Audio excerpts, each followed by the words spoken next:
Roh Kudus diberikan agar kita bisa tidak haus dan lapar lagi akan segala sesuatu.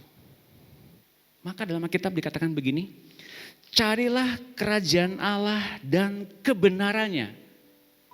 Dalam bahasa yang nanti akan saya terjemahkan, terus menerus.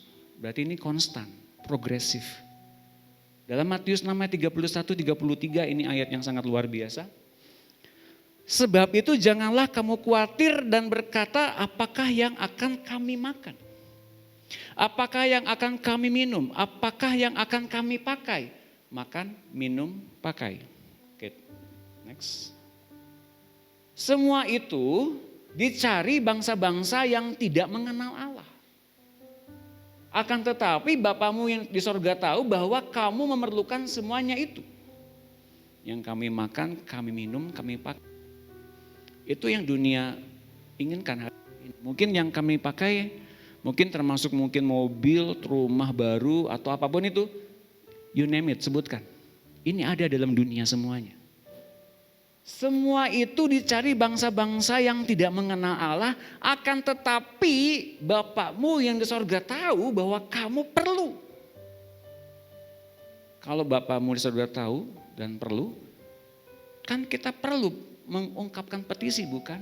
Ya, kalau orang dunia mungkin begitu, kita begitu ngomongnya mungkin ya. Tapi yang diinginkan oleh Tuhan adalah apa?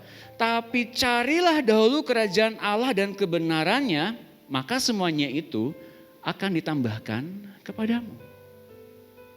Karena kemudian dia tahu program seperti begitu itu ada dalam diri anak-anak Allah.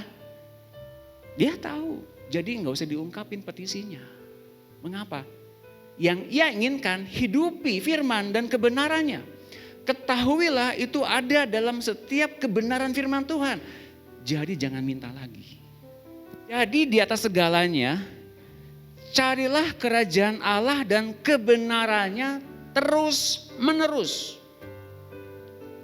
Maka semua hal yang kurang penting ini akan diberikan kepadamu dengan berlimpah.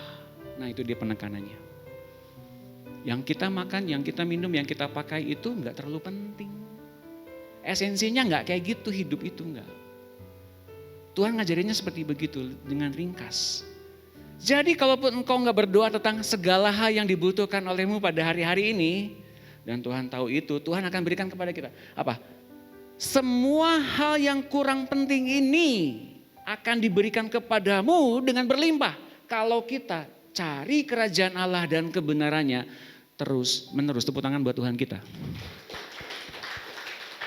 Ini luar biasa. Jadi berkat buat orang lain. Hampiri orang-orang berkesusahan. Beri makan mereka. Beri tumpangan. Beri apapun yang kita punya. Minta Roh Kudus ambil alih kita setiap hari. Agar kita jadi berkat buat banyak orang. Itu yang Allah inginkan. Bukan kemudian kita fokus kepada diri kita. Jadilah kita menjadi anak-anak Allah yang selfless. Yang bukan yang egosentris lagi. Yohanes 15 ayat 7. Jikalau kita tinggal dalam kebenaran firman Tuhan dan mencari kerajaan Allah dan kebenaran yang terus menerus. Apa yang terjadi? Jikalau kamu tinggal dalam aku dan firmanku tinggal dalam kamu, firman Tuhan katakan, mintalah apa saja yang kamu kehendaki dan kamu akan menerimanya.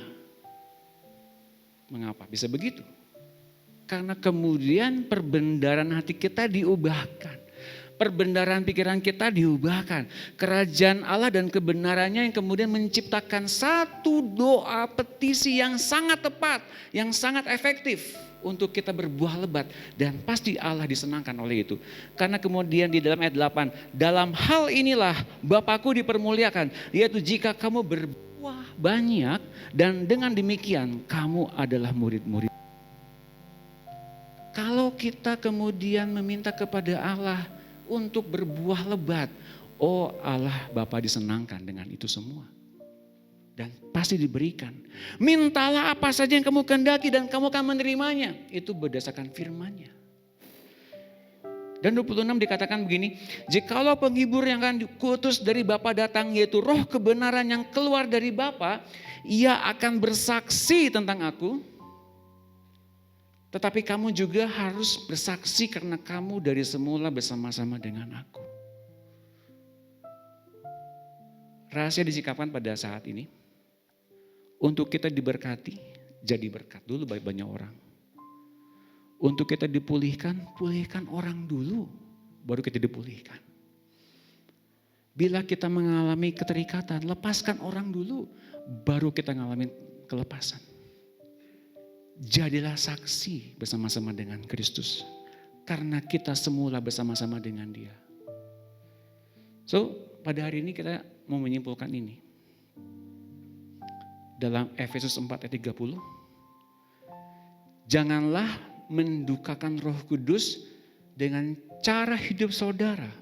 Ingat, Dialah yang telah memeteraikan saudara sampai kepada hari disempurnakannya keselamatan dari dosa.